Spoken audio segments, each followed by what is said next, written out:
watching Parker Success Academy with Dr. William E. Morgan.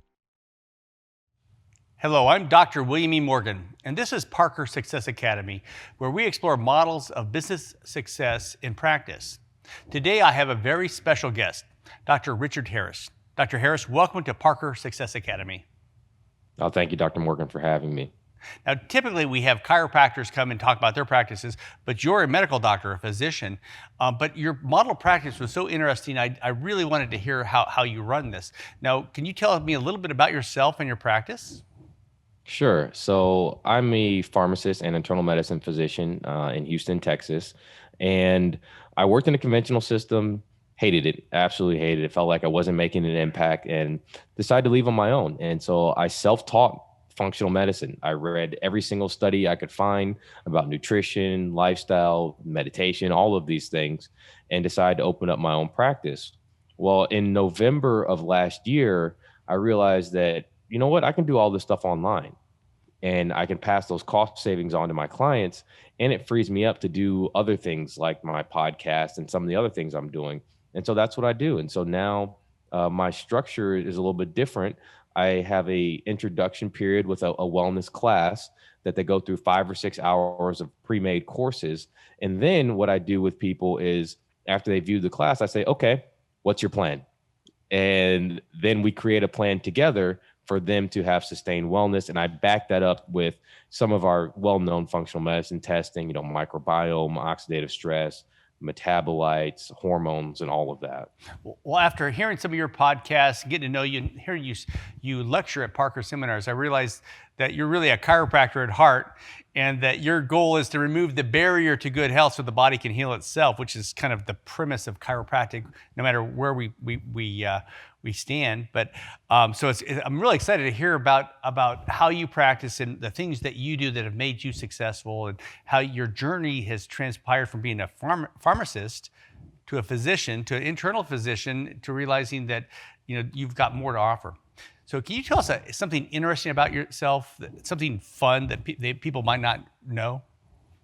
Sure. So usually when people ask me this question, I tell them two things. Number one, I have 2 doctorates and a master's with no bachelor's. So I kind of skipped that whole process. And the second thing is I did a commercial for Old Spice when I was in college. Oh, really? Yeah. So how's that There's jingle? No record of it on the internet. I've already looked. Oh, so how's the jingle go for Old fantastic. Spice? How's that little song go? It was before then. This was they had a mock presidential election, and so they picked a bunch of students to do a mock election. I say the funniest thing that I did during that process was I went up to a person. It was during a UT football tailgate, so of course there's people everywhere. Yeah. And I went up to a woman who's probably in her 80s and walked up to her and said, "You can be in my special interest group," and gave her a wink. I'd be worried about if he walked out of the stadium. So can you explain a little bit about your business model and how you run your practice? Sure. So it's evolved over time. It started off with just trying to do what typically is done in functional medicine, which is test, figure out what's going on, and then come up with a plan. And then I realized that didn't work for a lot of the people that I was targeting, because I don't want to just target those with means. I want to be accessible to everyone. And so I do that by still working in the hospital for financial means, and I have other businesses as well. And so really I do that to allow me to be able to cost effectively provide this type of services for people. And so initially started off as, we'd have an introduction call, I'd order tests, and then we would come up with a plan after that. But a lot of times I found out that, most of the time the plan still revolved around lifestyle medicine. I realized what I'm doing is I'm a lifestyle medicine physician, who uses some principles of functional medicine, but that's where my interests are. And then I had to play to my strengths. And, I think a lot of people in the current medical paradigm try to do everything, and that can lead it to problems. So I said, what do I really want to do? And I really wanted to do lifestyle medicine and health coaching. And I said, okay, how can I do that? And so that's why I created the information. So I said, okay, I have to give people information, create a plan, do the plan. And so that's what I revolved my model around now. And so the wellness courses give people information. because I said, if I go one-on-one with someone, this is going to take 6 sessions. That's going to be costly. But let me just put this into a course that they pay for once. I give them free upgrades on the course. And then after they go through the course, I'll say, now they're armed with the information. Now they can create a plan. I don't give them a plan. I don't believe in that. I don't believe in saying, here, do this and just follow what I say and everything will be okay. That, like I said, the first time they come back to me, I say, what's your plan? After they go through the information, and then I help them create that plan. And then if necessary, I'll order tests and things like that after that. So it sounds like you are very patient-centric in empowering them to be active members of their participants in their own health. Where we're moving away from the doctor-centric or the treatment-centric, where it's chiropractic or surgery or medicine, to we put the patient as the most valued member of the relationship. What's best for them? And that's something that we like to embrace at Parker Success Academy. So what is your personal definition of success? So to me, success is waking up every day and doing something to meaningfully contribute to society that brings you joy. That's my definition of success. Notice there's no monetary goal in that. I don't care about making money. I realize I'll make money if I make an impact. So I focus on making an impact and the money will come. And that to me is where the joy is in life, is that what I'm doing now, I'll be honest, I make less money than when I was a conventional medicine doctor, but I have impacted lives all across the world. And that to me matters more. Amen. Well, we have a strategic plan, and no place for the university, no place is money mentioned, because that's not our goal. We make doctors, we graduate healthcare providers. That's our job, not to make money. Now, I believe that money follows value. If you provide value, the money will come, and and people realize if you really have their best interest at heart, and what you give to them is loving service, they will be attracted to you, and you will have success along with that. You'll have monetary success along with it. So I see a stack of books over your right shoulder. So if you must be a reader. So what's one book that you would recommend to our audience? Oh man, there's so many. If I had to distill it down to one, I would say this book changed my mindset. It changed the way I fundamentally approach and evaluate risks and outcomes. And that's Black Swan by Nicholas Nassim Taleb. It's probably the most important book I've ever read, because I literally felt like the top of my head blew off. And this, I had like an aha moment when I finished reading that book. And my whole evaluation of what's around me changed after I read that book. Now, I love that book, and I love his other book, Anti-Fragile. And I've learned a lot from that. And the thing is, and for those who have not read these books, I highly recommend both of those books. Things happen. Uncertain events happen. 9/11 was a black swan event. There's economic crashes are a black swan event. This current, we're filming this during the COVID crisis. This was not a black swan event. We knew a big pandemic was coming. They've known it. They've made movies about it. But our reaction to it and the presidential election, things that happened, those are black swans, things that were unpredictable. And it goes back, they call it black swan because back in Europe, 500 years ago, they'd only seen white swans. And something that was exceedingly rare actually goes back to the Roman times rather than 500 years ago, so 2,000 years ago. Nobody had ever seen a black swan until they had discovered Australia. So it was so rare they called it a black swan event. But if you're prepared for, and they're going to come, but you don't know what they're going to be. So if like at Parker University, we had a tornado hit us a year ago, and that was our black swan event. You can't prepare for it. But because we had no debt, and because we had financial liquidity, we were able to overcome that. And actually, we grew during that. So if you're anti-fragile, forgive me for grabbing the podium here, when bad things happen, you don't just survive them, you do better with them. And for our institution, we actually did better since the tornado and COVID than we were doing before, at least as far as growth and a lot of our metrics of success. So very good book. What's the worst moment that you've had in practice or in your journey? The worst moment was, it happens to a lot of entrepreneurs, just sitting there and thinking, can I do this? all right, should I give up? Because initially, for the first 2 years, I think I was down about 60 or $70,000 at that point. Right. And, I went into business not knowing anything about business. I didn't hire a business coach, which if you're out there, hire a business coach. It's going to save you a ton of money and save you a lot of the problems. Luckily, I was in a financial position where I could bootstrap because I was a physician. I was still working as a physician part-time. And that was probably the hardest moment and almost giving up. There's several times where I almost gave up. And I kept thinking to myself, no, you're still providing value to people. You're still helping people. Don't give up.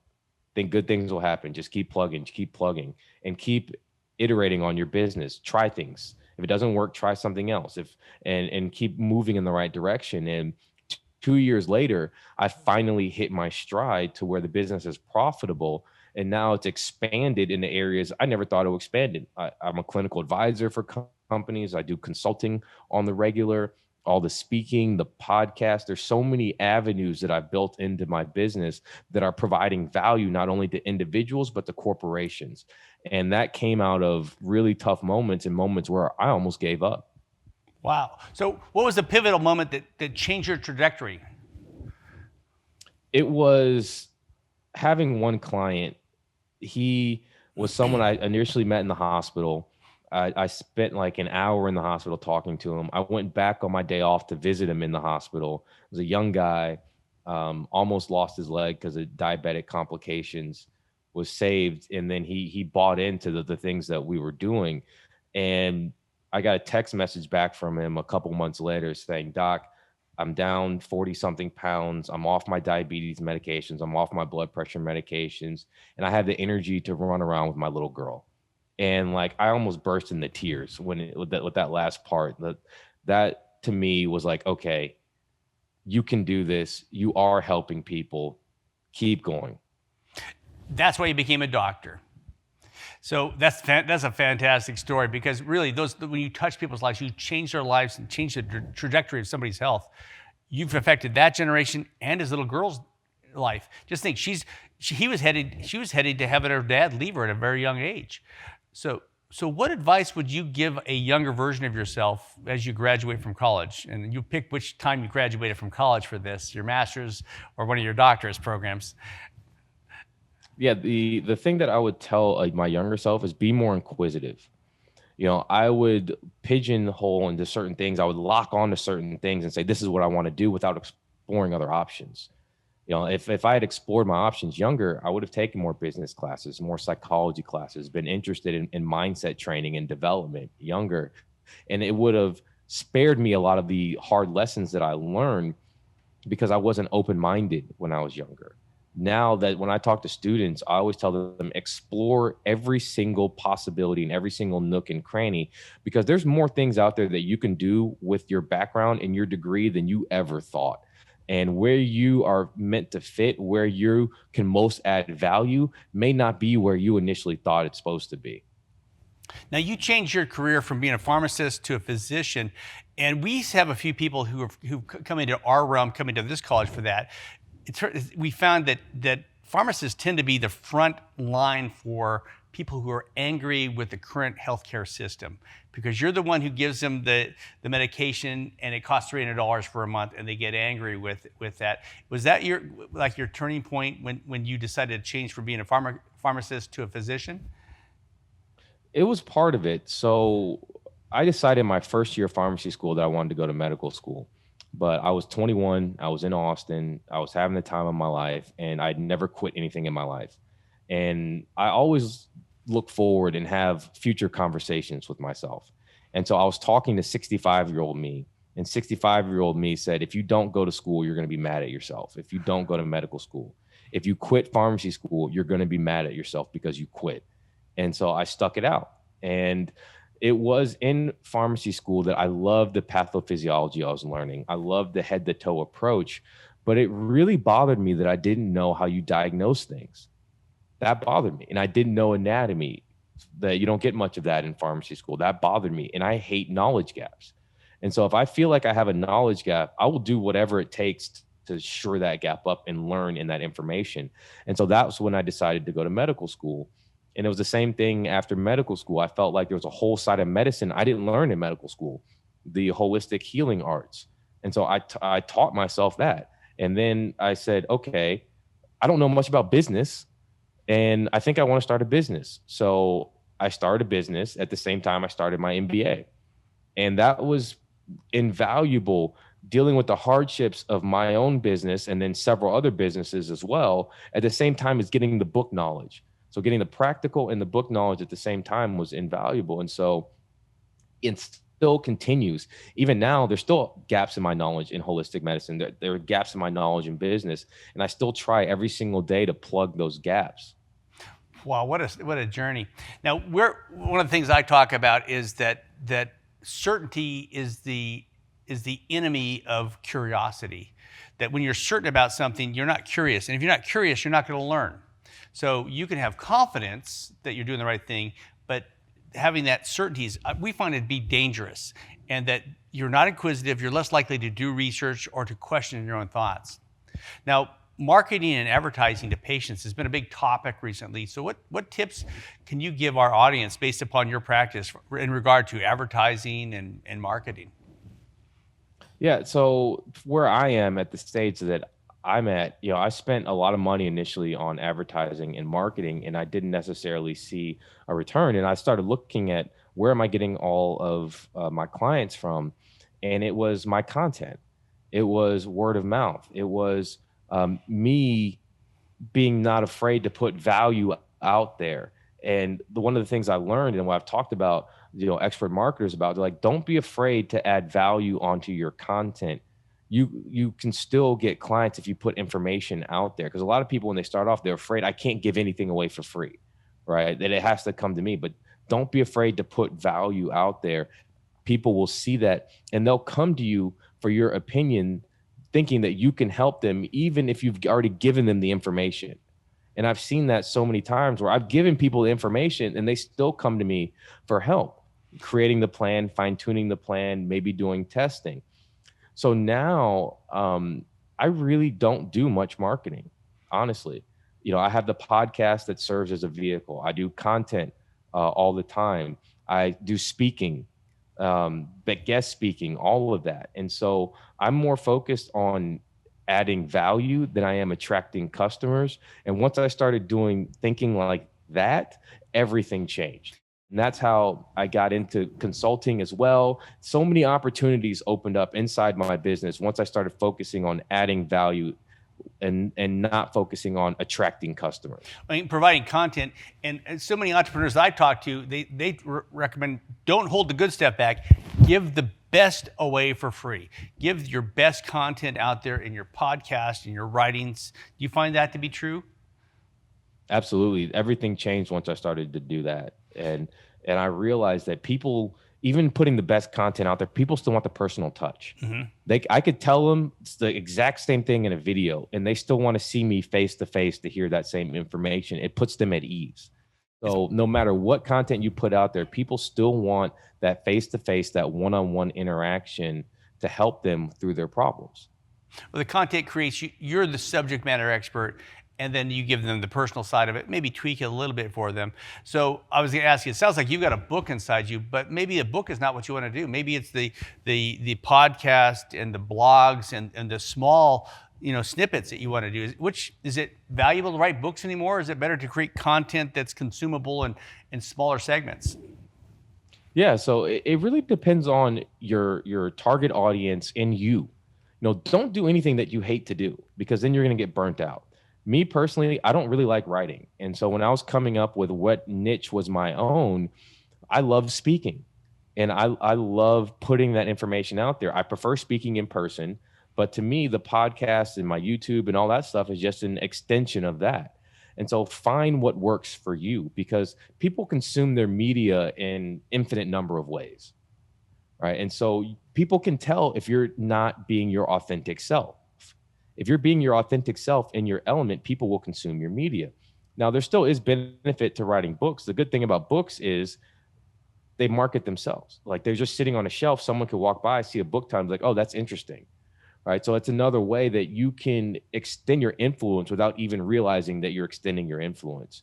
And so I am working on a book. It's going very slowly because it's not something that I really like to do is write, although I do write.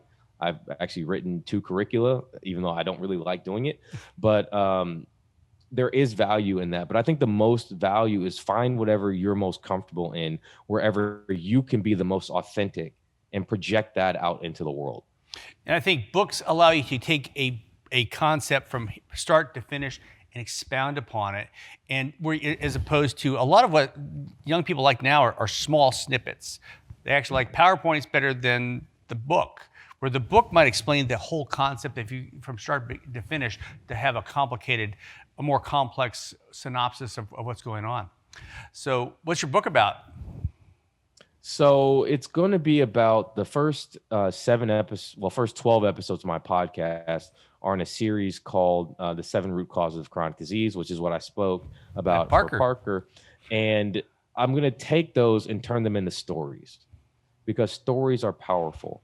And it's great to give people information, but I think it's powerful to walk people through a scenario where they can identify with the main protagonist, the main character. And that could be them. It could be someone they know. And that identification and recognition is powerful. They'd be like, oh my gosh, this could happen to me. This could happen to anyone. This could happen to my loved ones. What can I do about this? Where can I learn more? And that's going to be what my book is about. It's going to be very little technical information, but more of a story of people overcoming these root causes, what they did to do so, and how anyone can overcome them and better their health. Well, I look forward to reading that. So what's something that keeps you up at night? What's something that concerns you, that kind of bothers you, you're worried about? You know, it's not something to do with my business. It's something to do with the state of where we're in. I did an episode of my podcast called The Forgotten Pandemic, and I get super emotional every time I talk about this. I almost cry because every time I walk in the hospital, I still do, 8 to 10 hospital shifts a month, depending on what's going on. I see 30-year-olds with strokes, 30-year-olds with heart attacks, 30-year-olds on dialysis. And this is not once in a blue moon kind of, this is every single time I walk in the hospital. Now 20% of kids are obese. Those kids don't have a chance. They literally do not have a chance for a healthy, normal life. They're going to be that next 30-year-old on dialysis and who has a heart attack. And that keeps me up. And how do we reach these people? How do we help these people? How do we create sustainable wellness for these people? That's what I think about. And that's what drives me, because I know if I can do something to help these people, to prevent these complications, we can make a real difference in the world. And now I don't have to explain to someone's parents who's 50 that their kid now is on dialysis, or their kid has had 2 heart attacks and needs a stent. That breaks my heart every time I see it. Wow. Well, it's somebody who's had a few more decades than you, and to see the change in health and activity levels, that it's not tracking the right way, and the reliance upon drugs, and the reliance that if I take this pill, it'll overcome this disease, as opposed to eat better food, be more active, move more, eat less. And we'd like to partner with you and provide you a larger audience with this message as you speak at Parker seminars and to our students. Now, we at Parker frequently talk about something called the 10X concept. What's something that you've used in your practice that's had a 10 times return on its investment or your effort? That has been investing in myself. And once you realize that you are your best asset, there's no limit to what you can do. And once I made that decision 2 years ago to continuously invest in myself, that's where I've seen return. And I do this in a couple different ways. I don't skimp on my health. I don't compromise my health. I don't cut on my health. I make sure I have my wellness routine. I make sure I have my time for reading.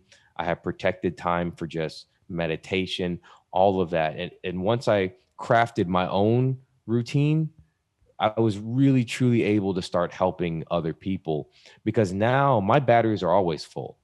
If my batteries are always full, that means no matter who I meet, when I meet them, where I meet them, I'm in a position to be able to offer them help.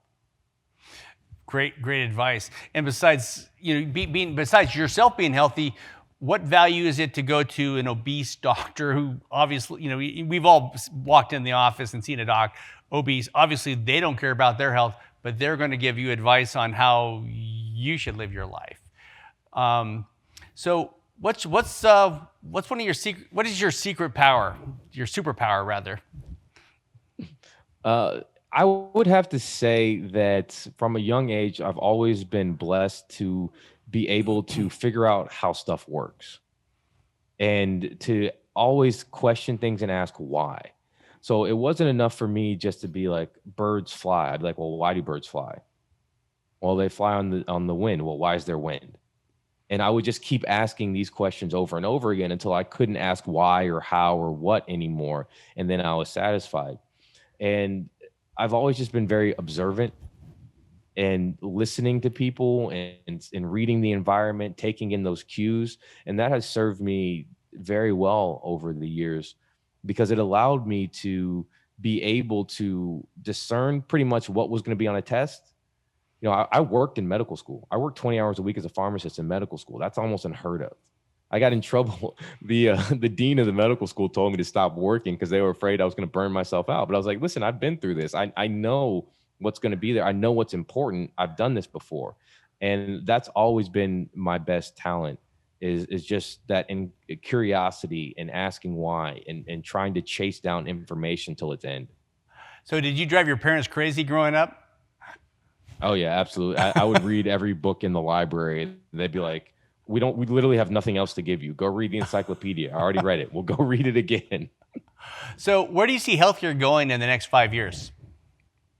I'm actually encouraged because one of the things that we've seen with COVID is I've seen more nutraceutical and holistic level research come out in the last year than I've seen in a long time.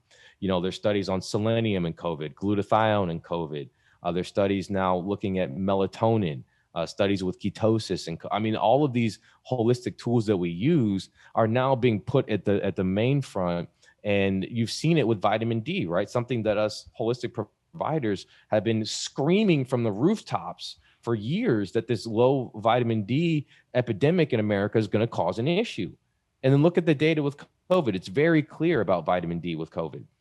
So I'm encouraged that we're going to see a shift into that more head to toe approach that we use in holistic medicine. I was talking to a colleague today. There's now 20 medical schools that have a culinary course in their medical school. That's incredible. Teaching doctors how to cook and the art of cooking and how to cook healthy, nutritious meals. That's so important. And I think you're starting to see that shift because if medication was the answer, no one would need to be on 16 medications. But your average 65-year-old's on 12 to 16 medications. Obviously, that's not the answer. We're heading in the wrong direction. And now you're slowly starting to see people shift into the true nature of holistic medicine. And I think the COVID crisis shows the people who were on the edge, they were obese, they had low vitamin D levels, and they're very pro-inflammatory diets. They're dying. Or like I've had friends who've had strokes and heart disease from this event. One was in a coma for 6 weeks. He has heart damage. He's had multiple strokes, but he was obese as well. So these things have contributed. I think we're realizing being inflammatory, being obese, being unhealthy is eventually it's not only is it going to cause these lifestyle diseases, but when an infectious disease comes, you're going to be one of the first people to leave. What's one takeaway you'd like to leave our audience with? And what's some good contact information that we could reach you, Dr. Harris? Yeah, so I always tell people, if you do not make time for health, you will be forced to make time for illness. What would you rather make time for? I'd rather make time for health. And the other thing I tell people is to truly have financial freedom, you must invest in your health. And an investment in your health always pays dividends. Because if you don't invest in your health when you're young, guess what? All that money you save when you get older goes right back into paying for your health. And then you can't do certain things. You can't be productive. And that's a concept that I'm trying to get people to understand as well. Now, how to get a hold of me? You can email me at Dr. Harris at theghwellness.com. My website is theghwellness.com. And check out my podcast, the Strive for Great Health podcast. It's on all major podcast platforms. And because I'm running around all the time, email's the best way to get a hold of me. I do check my email quite frequently, and I do respond to all the emails I get. Well, thank you for joining us today, and thank you for speaking at Parker Seminars. We've been sharing this time with Dr. Richard Harris at Parker Success Academy. Until next time, farewell. Thanks for watching another episode of Parker Success Academy with Dr. William E. Morgan.